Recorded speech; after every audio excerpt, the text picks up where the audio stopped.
everybody! Did you like that new little intro that we got for you? I kind of like it. Kind of obsessed. It's fantastic. Well, welcome back to another episode of Bayou Chronicles. We're your host. I'm Crystal. And I'm Bethany. As always, you can find us at our Instagram at Bayou_Chronicles. Our Twitch and Twitter, all these T words, are both Bayou Chronicles.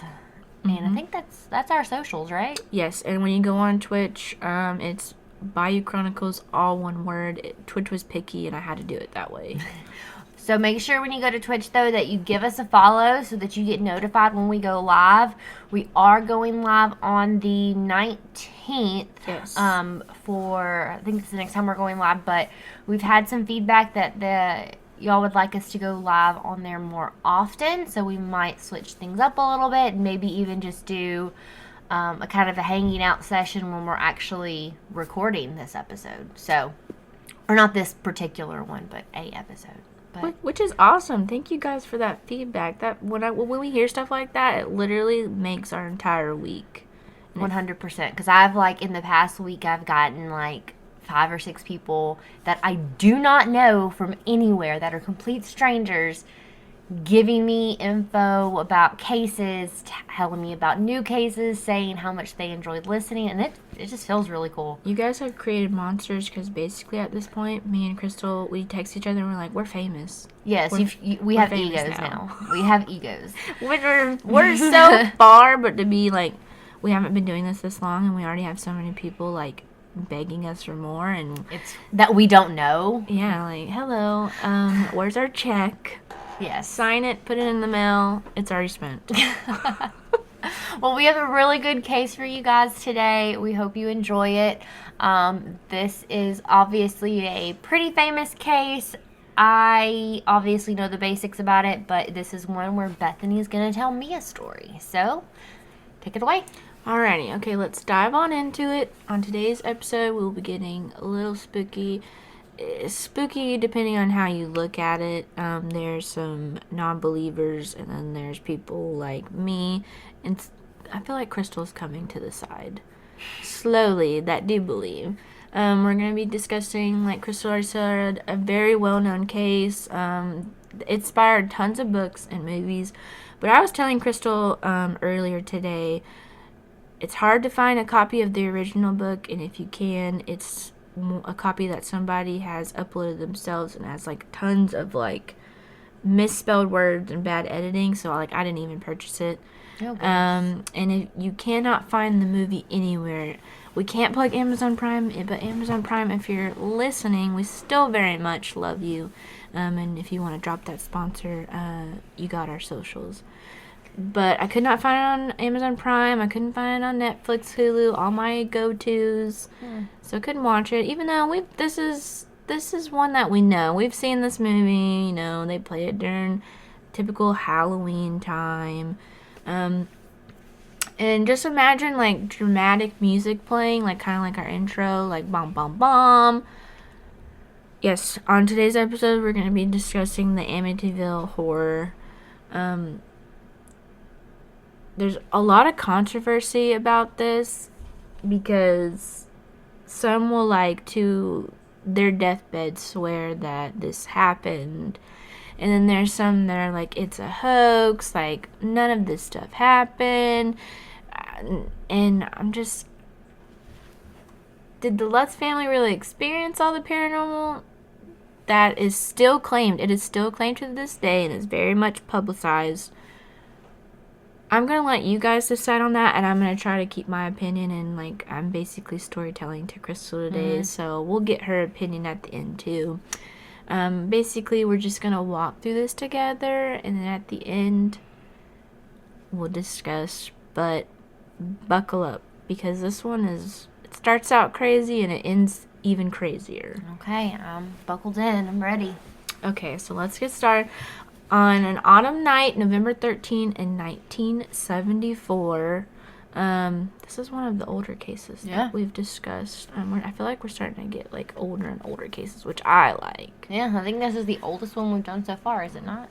I think so. Yeah. Most of them we've done were like in the 90s, early 2000s. We did have one that was late 80s. Yeah, Gainesville Ripper was the 80s. Early 90s. So 90s, yeah. No. Alright, so November 13th, 1974, a gruesome scene would unfold in the Defeo House in the town of Amityville, Long Island. Amityville, Long Island is about 30 miles outside of New York, nestled on a very popular lake river that a lot of people go and rent houses and vacation on. I'll be honest, I don't have a lot of knowledge for that upper area. I know Crystal's been more up north than I have. But from what I could see from research, this was a very popular place for people to go vacationing back in the 70s. Obviously not now. Not a lot of people want to go to this town now. If they do, they're paranormal junkies, basically. It was a perfect place to vacation, surrounded with beautiful lake houses, just like the house we're about to describe.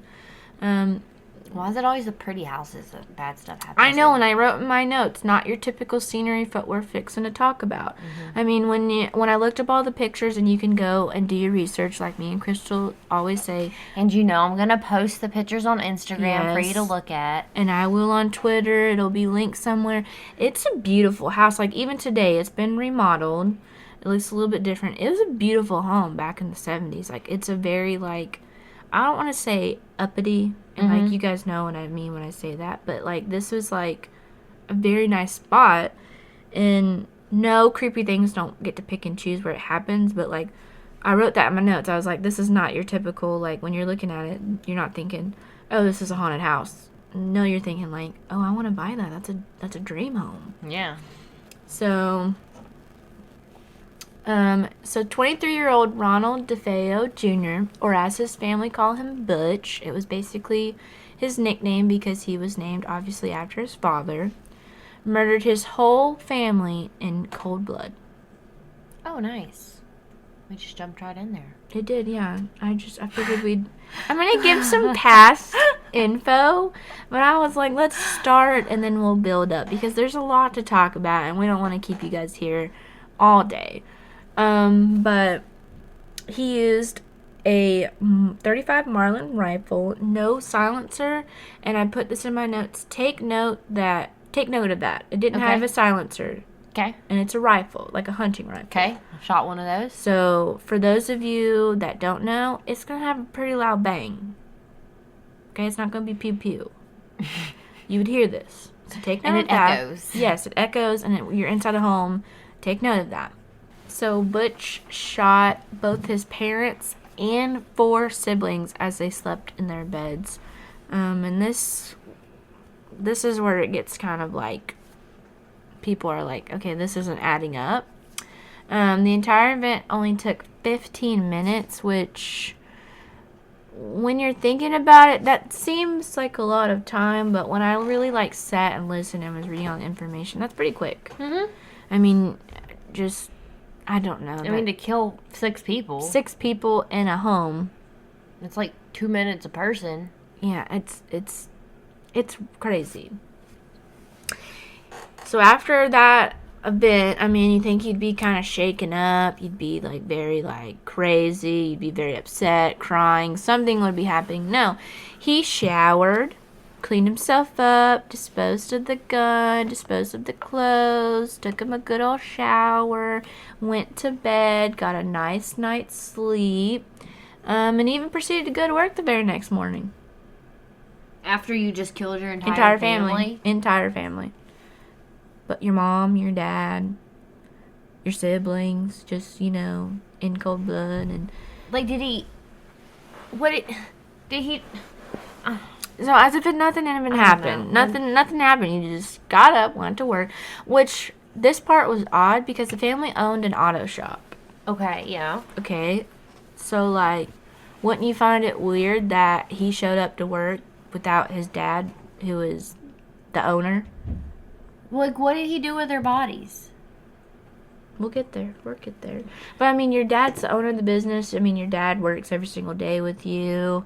And you show up, dad's not with you. It's a little weird. It's weird.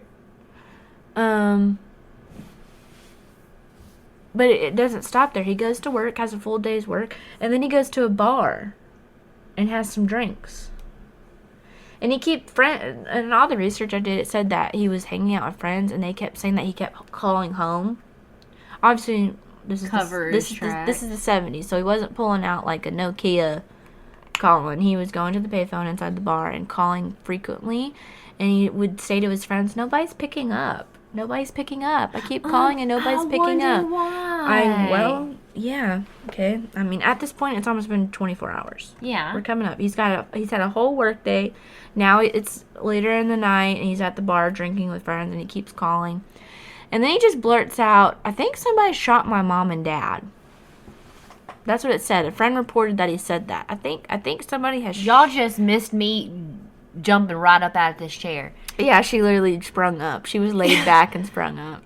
You're just going to casually mention... They're from... Yeah, and the report... No one's answering at home. I think someone shot and killed my family. Yeah, later one of his friends, and it was called Harry's Bar, one of his friends would come... Obviously, the police questioned people. He came forward and said that they were hanging out, having drinks, and that Butch was acting very weird. He kept calling on the phone, and that he blurted out to, I think, the bartender that he thought somebody had shot and killed his family. So they suggested maybe you should go to the police station. So he goes to the police station, and he's like, I think my parents are dead. Okay. And at first, he makes this elaborate story, this weird scenario that mafia members came to his home, like the day before. Okay. And had said that he either kills his entire family or they're going to kill him. Oh, my goodness. Okay. All right.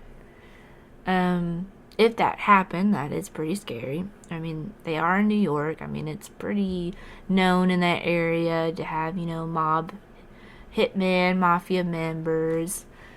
But it's odd. It's odd that you would start off with that. I mean, here you are calling concern knowing that they're already dead, that you did it, and now you're saying that a mafia guy came to your home the day before and told you to kill your family. And you do it. The police did not buy this, right? Okay, all right. Well, I'll get there. So Butch was known to have alcohol and drug addiction. But ties to the mafia? No, he didn't have any ties to the mafia.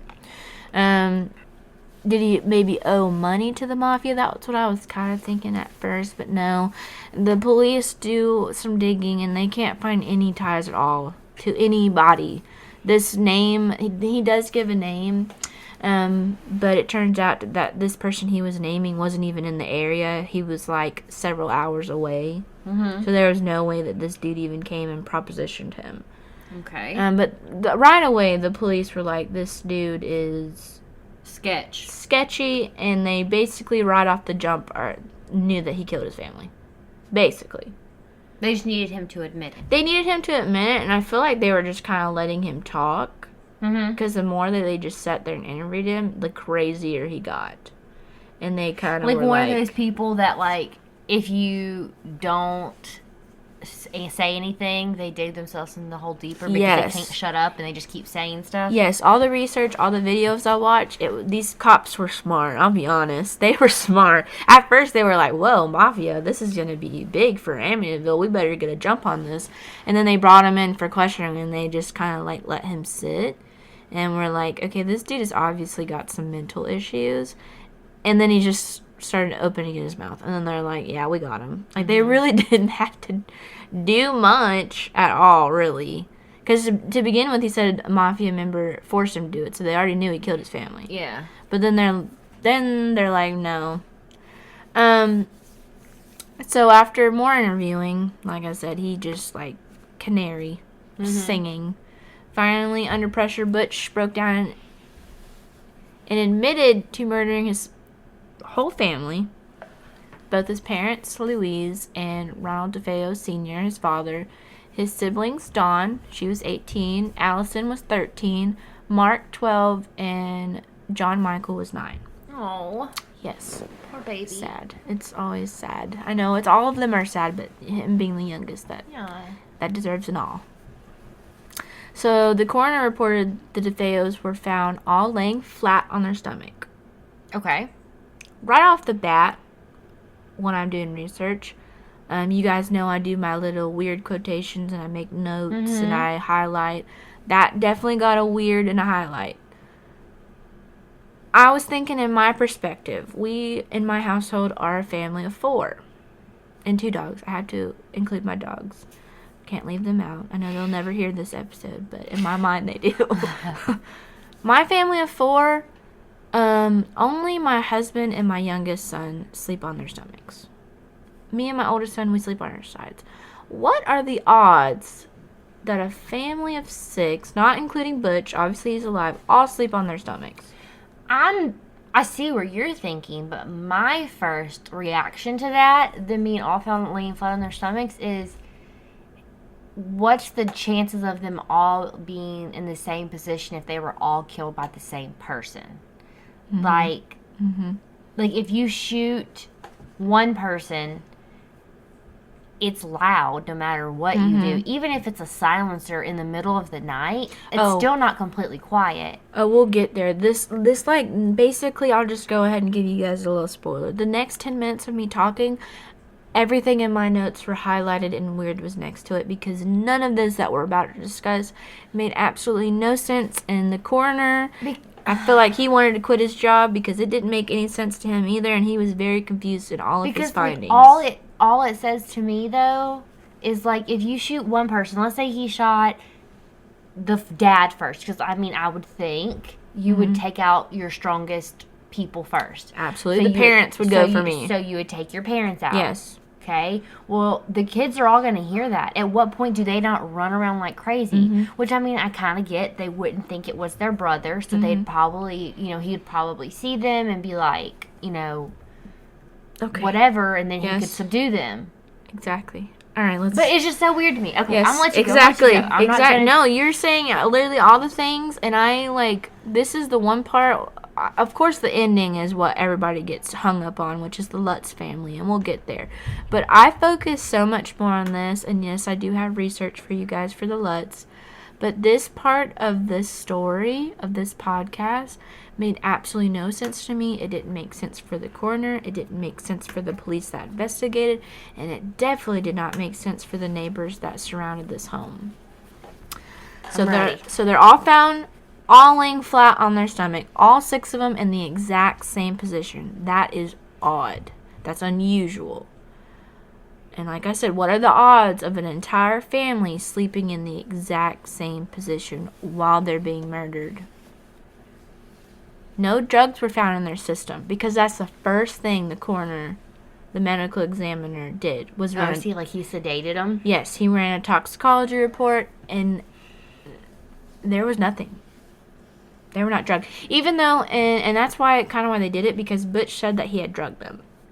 Oh. That's how he got away with it. But all the testing came back, they had nothing in their system. Nothing at all. Not an aspirin, not a Tylenol, nothing. Okay? Weird quotation mark it, highlighted. Okay. Weird. Noted. When questioning the families surrounding the DeFeo, the DeFeo home, the neighbors. I mean, like I said, they live on a lake, a river that's very popular. There's a lot of lake houses, and then there's also some residential homes that people live. So, of course, the police are like, they have to have heard something, saw something, maybe give us a little insight on this family. Okay? Not a single neighbor, after interviewed, said that they heard a shot. Okay. Not a single one. This house is surrounded by homes. Like I said, some are not occupied because they were vacation homes. But there are some neighbors that live there. And when questioned, not a single one would admit to hearing a gunshot. They genuinely said they slept through the night and they did not hear sound. Oh, that's weird. That's peculiar. That's weird to me. A rifle is going off at least 8 times. It does go off 8 times, and we'll get to that.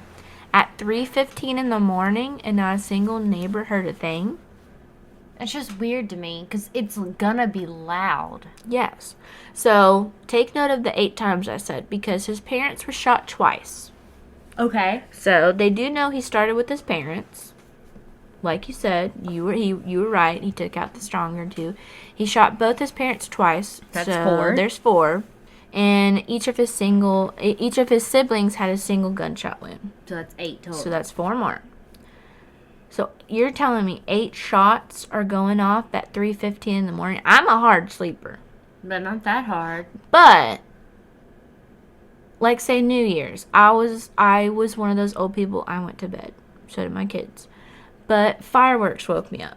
Oh, I got a good story for it, too. Our old house that we lived in was in a rough part of town. Me and Tyler got woken up at 3 o'clock in the morning because the house got drive-by shot at.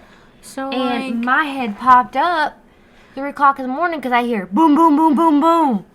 So, and that's just a handgun. And I'm assuming it's a handgun, but it's a handgun. This is a hunting rifle.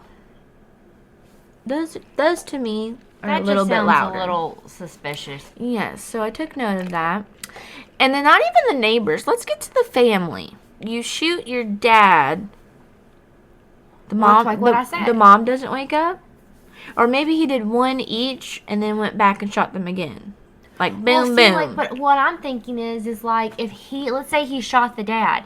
The shot of him shooting his dad is going to wake up his mom. Mm-hmm. So, and they all found... And like I said, maybe he shot the dad real quick and then reached over and shot the mom and then gave them 2 more. But then wouldn't his brothers and sisters wake up? Well, yeah, but like, I also have questions. I don't know if you did research on this, but like, the way that they were found in their bed, were they found like in the exact position that they were shot in? Yes, they were not moved.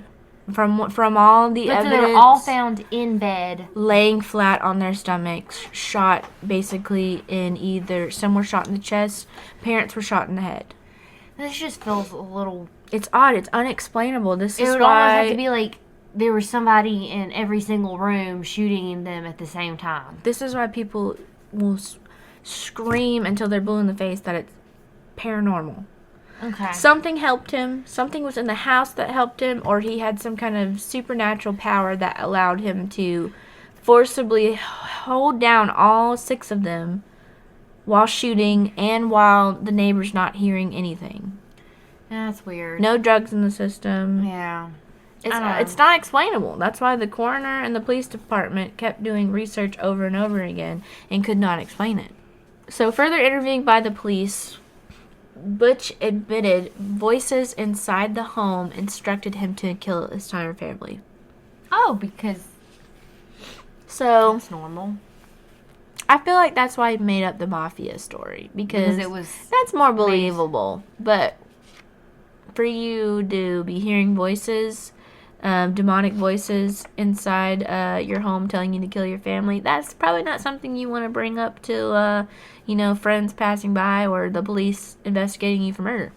I'd probably keep that to myself. But finally, he did admit, and he said that he had been dealing with a lot of things inside the home, a lot of things that were unexplainable, a lot of things supernatural, and that finally he just wanted the voices to stop, so he did go through with it and kill his family. That's intense. Okay.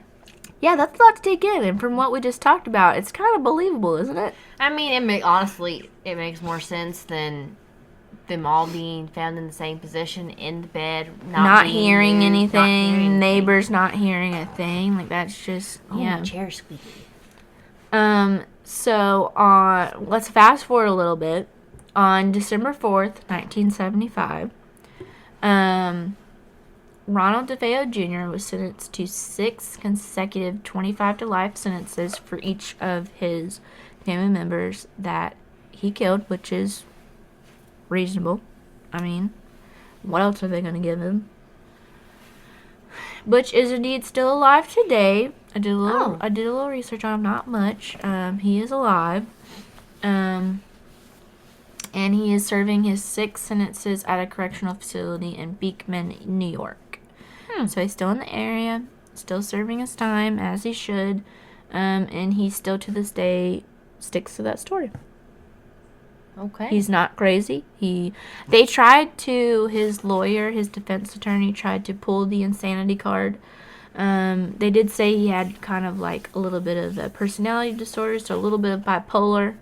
Not necessarily just bipolar disorder, meaning you're going to go out and kill somebody or hear voices. That's more of a schizophrenia. But they never could diagnose him with schizophrenia. But he still to this day claims that voices inside the home forced him to kill his family. So that's odd again.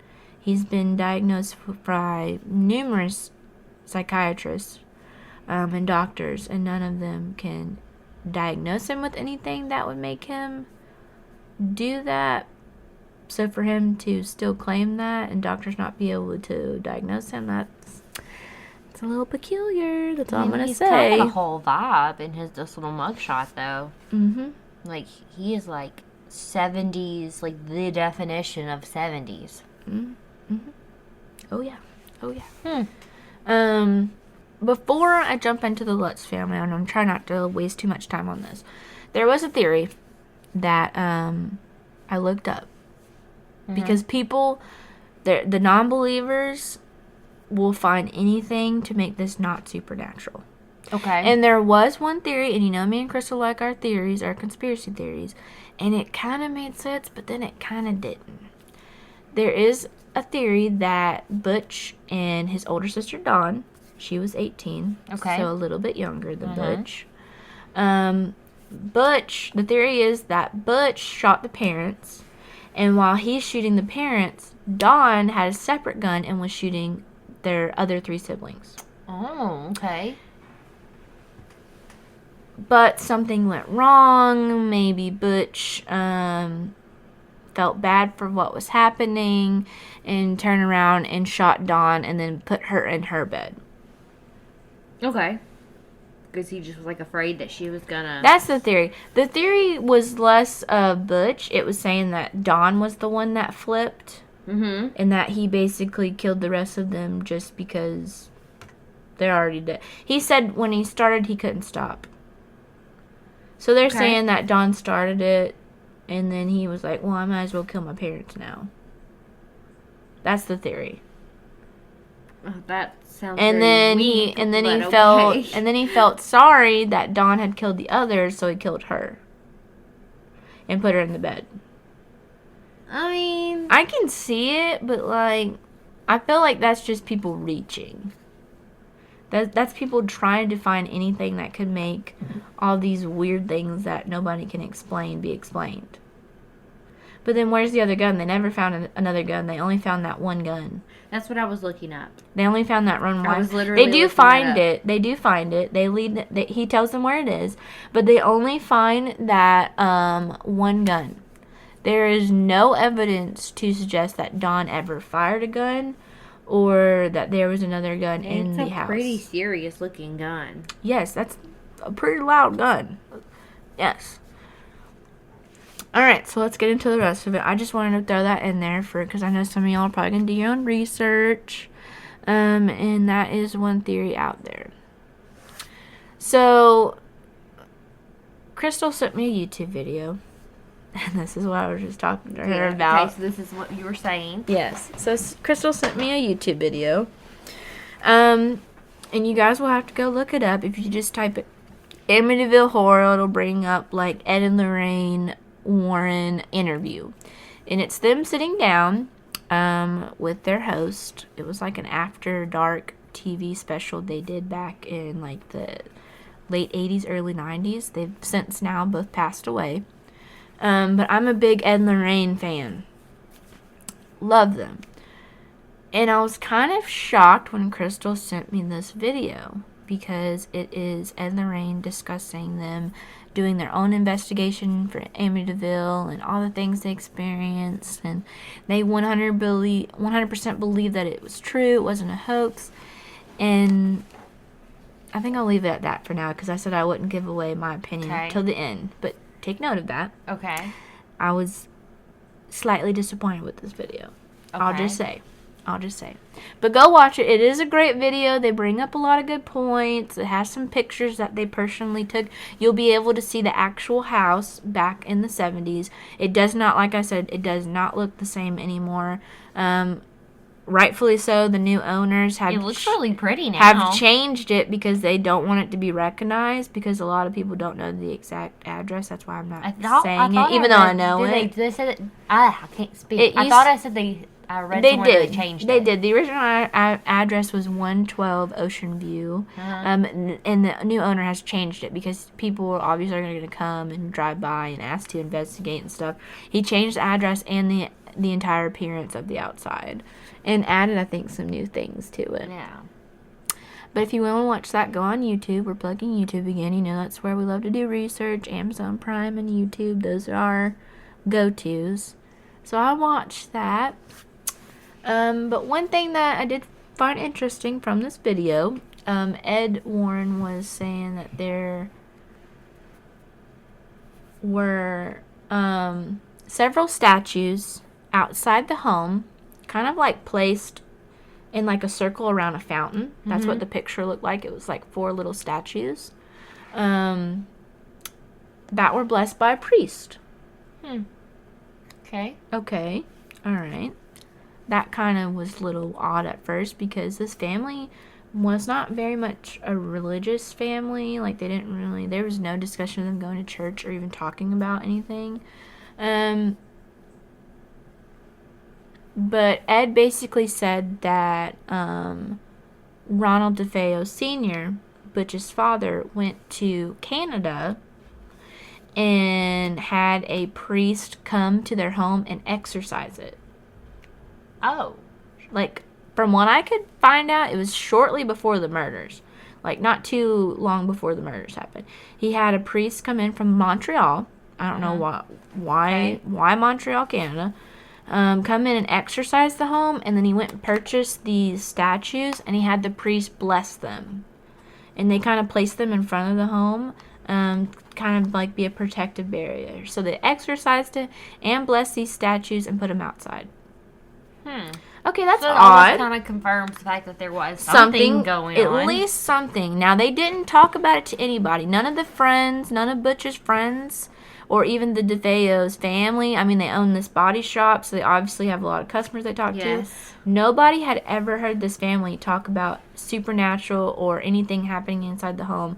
But the father obviously felt compelled enough to find a priest to exorcise the home and bless these statues that he put outside. So that, I definitely took note of that when I watched that video, because that was a little peculiar. So now we're getting to the Lutz family.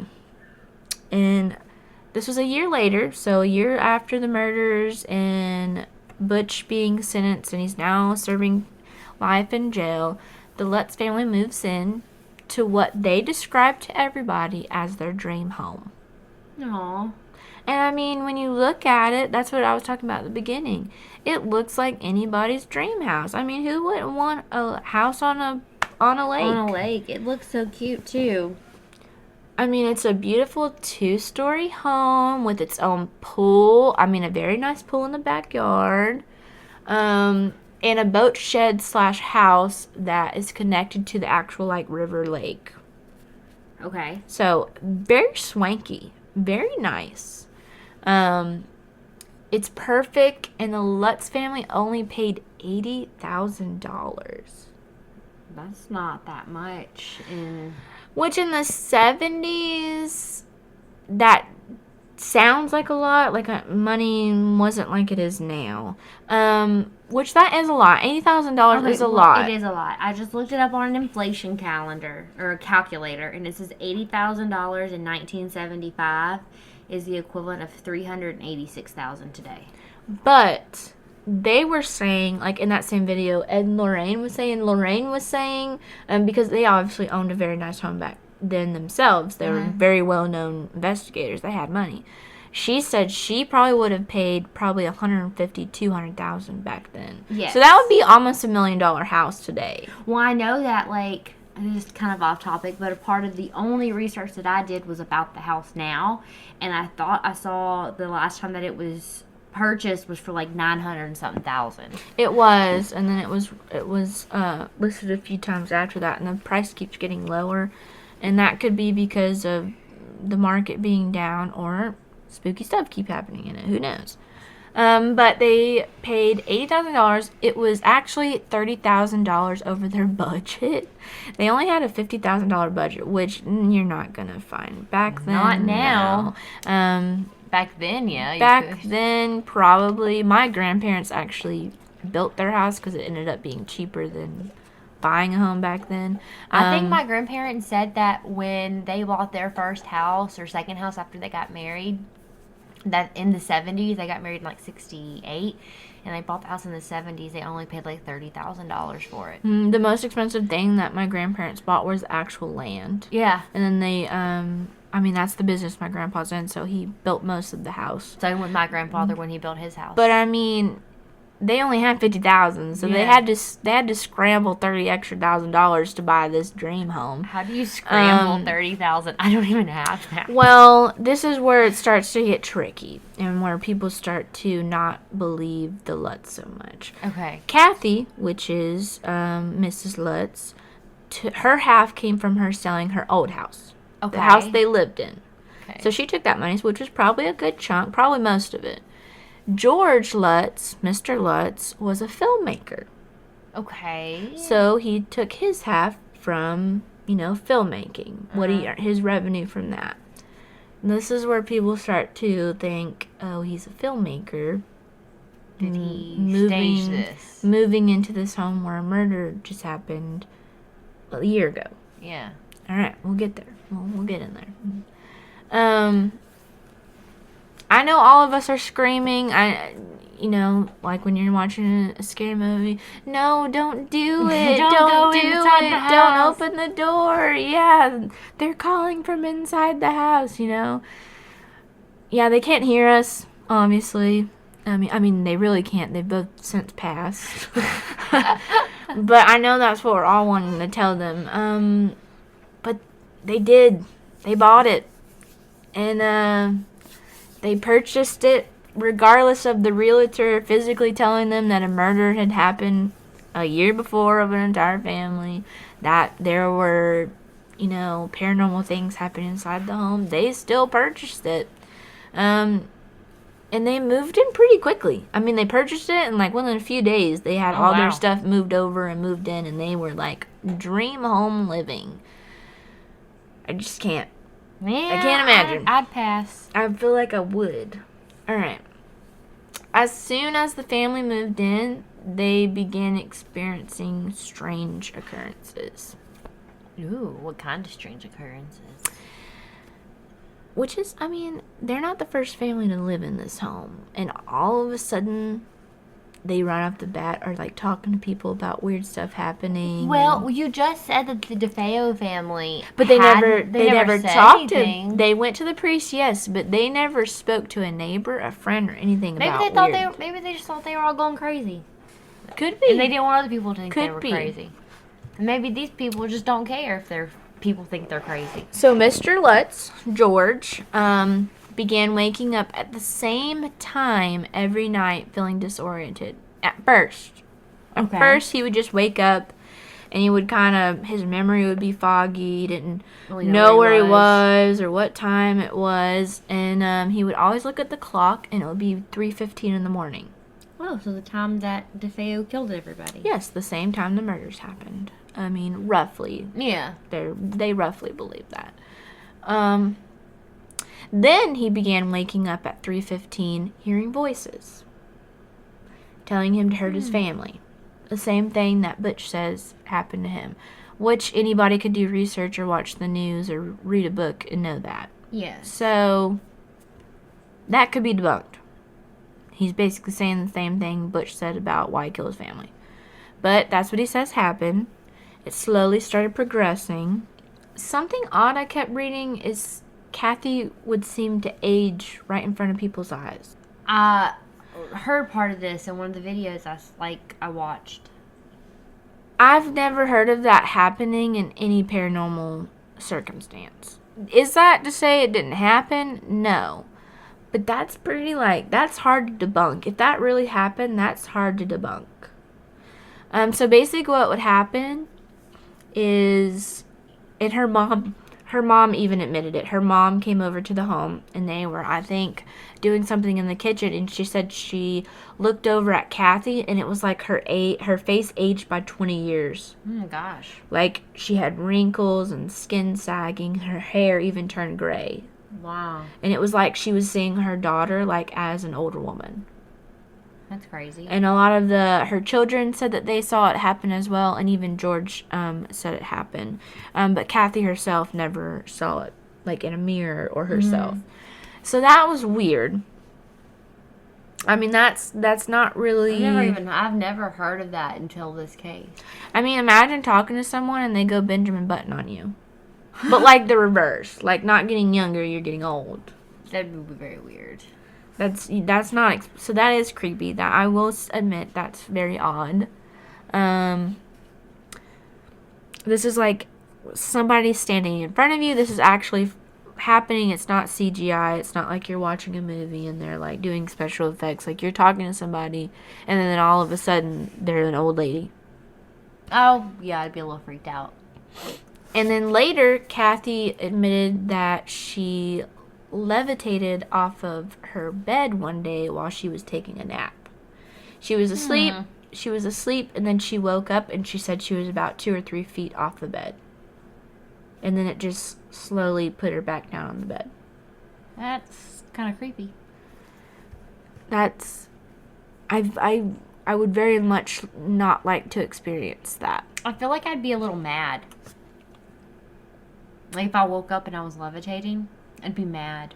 Yes, I like, agree. why am I levitating? Yeah, I can't imagine spending all my savings, like literally every penny they had, they put into this home, to move into a home where an unseen force is making me not one look old, turning me into an old lady, and disturbing my beauty sleep. So like, she just wanted to take a nap. Yeah, she wants to take a nap.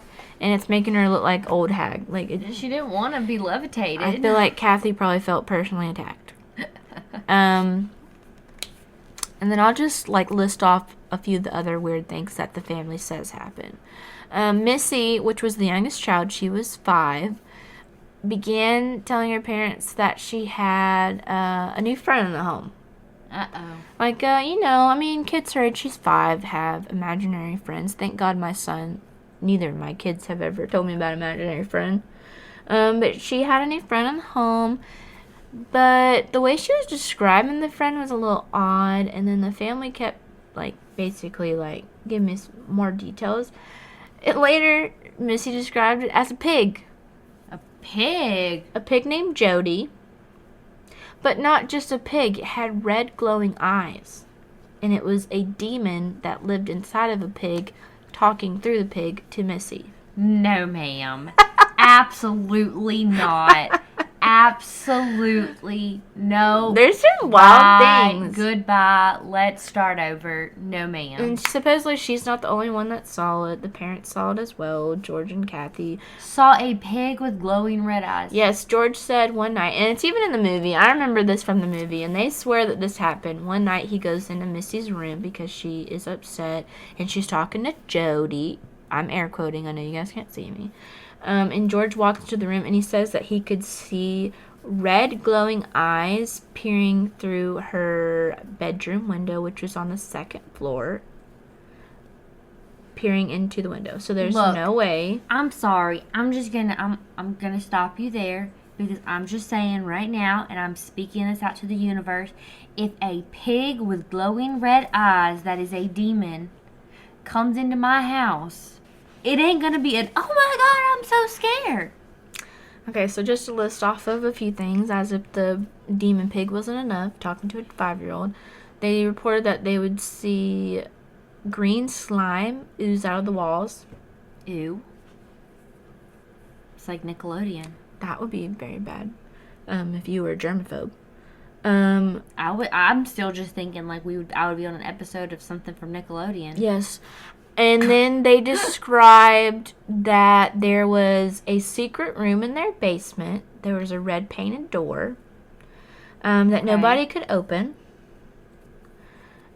And that there was another part of their basement that actually led down to hell. that they could hear voices and demonic voices coming through in their basement, and that their dog would never go down into the basement, that it was afraid of it, and that they believed that their home was once used for satanic worshiping. I had a noped out of this place a long time ago. Okay, so that's basically the Lutz. So I think I'm gonna ask Crystal her opinion. Okay. And I want to ask it in 2 parts. Do you believe Butch, his family's paranormal experience, and his paranormal experience? I'm asking you, and then I'll ask you the Lutz's. I don't know how I feel about it. Like, 'cause, I mean, I'm not there to know anything, and I cannot discredit what someone's saying. But at the same time, there are people who thrive on making up stuff like this. So I'm gonna say for Butch, I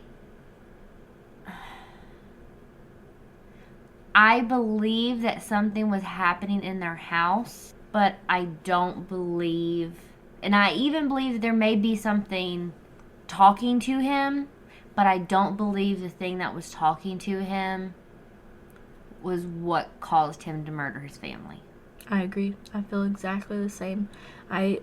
For the Defeo family, I do believe something was happening. Something obviously happened for a man that does not believe in supernatural, does not speak of it to anybody, to go all the way to Canada to find a specific priest, bring him to his home, exorcise the home, and have statues blessed. Something obviously happened to that family, to the Defeo family. But I do believe that Butch has some other mental issues that doctors were never able to fully diagnose him with. Yes. And the paranormal stuff was just fueling it. Yes. Because, I mean, obviously, I'm not medically certified to diagnose anyone. But if we're going to say that he was later diagnosed with some mental issues, it would make sense that if there were someone or something in the house talking to him, that he would be more susceptible to it. Mm-hmm. And they do almost they do say that there's a correlation between people with mental diseases and the paranormal, which is why a lot of times people don't believe them. And it would make sense that it just got to a point where he just broke down. Mm-hmm. Or it wasn't anything paranormal happening as far as voices in his head. That was just voices he legitimately heard in his head, and then he broke. Okay, now let's move to the Lutz family. Okay. Do you believe it is real or a hoax? I mean, I've seen the movies. I've never read the book. I've seen the movies, and that's about the extent of my knowledge of... So you haven't done research on the children now grown up? No. Okay. I know nothing about them. Okay. All right. It seems a little weird, but I would be curious to know if anyone's had reported paranormal activity in the house since they left. No. Not a single, as far as I know, all the research I looked, because I definitely did, because I'll tell my opinion in a second. Mm. Since they have moved out, no other paranormal experiences have ever been reported inside that house. Okay. If nothing else has ever been reported, then... To be honest, it almost kind of feels like, and maybe it's because I have watched too many scary movies in the past, and this is a original scary movie kind of thing, but it just seems like they combined every traditional scary trope that happens into one. Mm-hmm. Oh, you see someone right in front of you, or there's this happening, or there's this... it just seems that they took... Did you remember what I said George Lutz's career was? A filmmaker. Yes. It just seems... Yes. I don't know. And that's why I told you I was disappointed when you sent me that Ed and Lorraine video. Okay. Because that made me question everything I've ever watched, read, all the movies that we watch that they say are real experiences, because I 100% believe that the Lutz family hoaxed the entire world. Yes, like I said, I do believe stuff was happening. Ronald Defeo Jr. obviously was spooked enough to go all the way to Canada. But you're a filmmaker, and fun fact, they only lived inside the home for 28 days. And they were suggested by a priest that they had to come over to leave all their belongings. So they left everything they owned inside the home, and it was later auctioned off. Because they feared that if they left the home and they took something out of the home, it would follow them. Yeah. So they only lived in the house for 28 days, left all their stuff, invested all their money, and a few months later, George propositioned a filmmaker that would later make the Amityville Horror movie. Okay, but, I mean, to play devil's advocate, if they invested all this money in this house and left everything, they would have nothing. I mean, that they would have nothing. Which is understandable. Which is understandable that he would reach out to somebody and say, look, can we tell our story? Can we get some money? Because we've lost everything. But then I researched, and I actually found the property taxes for the home, and you could see, this is public information. Anybody can do this for any home. You can see when a house is sold, when it is purchased, when it's foreclosed, bankrupt, anything. It's been purchased about 4 times, which isn't really a lot from 1975 to 2021. And none of the homeowners have ever reported anything happening. And there's a family today that currently lives in the home, and they love it. They've remodeled. They're the ones that have remodeled it, changed the address, and they love it, and they've never reported anything. And so I dug deeper, and I found a few interviews from the Lutz children today. They're obviously older. This was 1975. And they admit that their parents forced them to say some of the things that they said. Oh. And a lot of it did not happen to them. And Missy, the youngest, the one that supposedly had Jody the demon pig, is traumatized and will not to this day do interviews or speak to anybody about it. Not because Jody the pig traumatized her, because the way her parents treated her and forced her to say that she had a demon pig living outside her second floor window. That's interesting. I did not know any of this. But the older Lutz child still to this day lives by it. But that could be psychological, all those years of him being told what was happening, and then him continuing to believe that it's been, 40 years. So he just automatically thinks... He assumed the it life happened. of the lie so long that the lie became truth. But the younger Lutz children came forward and said that none of that happened. That their parents were actually crazy and were just looking for publicity. Their father was a filmmaker and their mom wanted to be rich and famous. That made me a little sad when I read all that. And I love Ed and Lorraine so much. In that video, they were just raving about how haunted that house was. And well, I mean, I know that I have done not a whole lot of research, but I have seen quite a few people talk about Ed and Lorraine and how, they're not as truthful as everyone seems to think that they are or were. Now, the case that they did in the UK that is based on the Conjuring 2 movie, that 100% because they actually have evidence.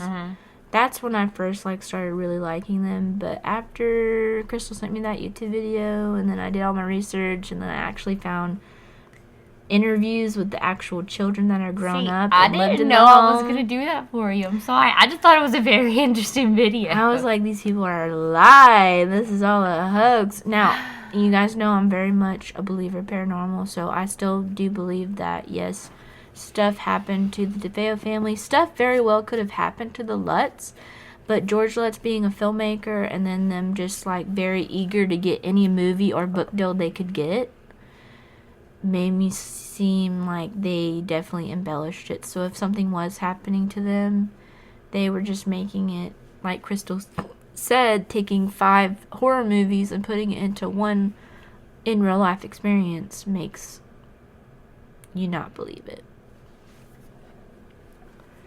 Well, color me shocked. I didn't see half of this coming. Like, I really thought we were just talking about the Amityville Horror House, and I didn't think the end of it would be that basically I'm sorry. it's not real. I'm sorry if I ruined this for anybody. Like I said, this is why I held my opinion to the end. I didn't want to be biased. I didn't want you all to hear my tone and how I was talking about it and you develop my opinion. So we would love it if you guys email us, maybe message us, tell us what you guys thought. Because we're all going to have different opinion. Or if you have your own research that you've done on this. I think me and Crystal have talked about in the future we would love to redo episodes with maybe like information people have emailed us or Yeah, like messaged updated in. episodes. That would be really cool. So if you have any information, you could email us. But yeah, this was fun to research. I had fun doing this episode today. Yep, I did too. I had fun listening. Alrighty, guys. You know we don't like to keep y'all too long. We hope you guys have a good rest of your day or whatever you're doing. If you're grocery shopping, driving to work, driving home to work, at work. We hope y'all love this episode, and we'll see y'all on the next one. Have a good day. Bye.